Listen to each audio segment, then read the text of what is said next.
They said, the Lord our God we will serve, and his voice we will obey. We need a people right now that understand that God isn't going to be served and worshiped any kind of way.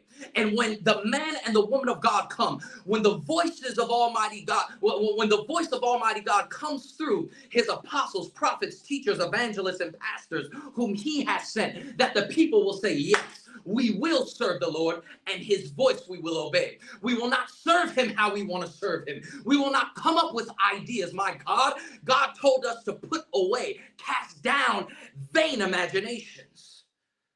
These things are ideas that men come up with, and they defile the house of God. They defile the name of God. They defile the things of God. This cannot be anymore. We have to take a stand, and I said it before, we have to get aggressive against the false. And I said this to you last night, Doc. I believe in order.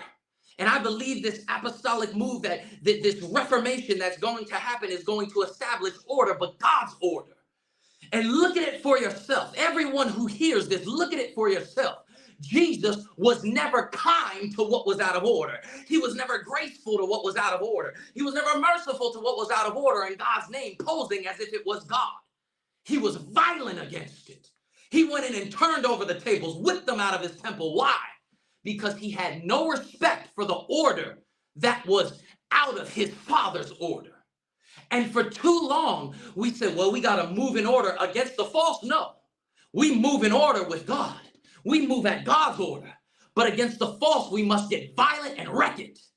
And this is where we are, because souls are at stake. Souls are at stake. The souls of humanity are perishing by the second. And it is time that we get together and exemplify the order of God as we unify. We need this kind of people who say, we will serve the Lord and his voice we will obey, when they get the truth.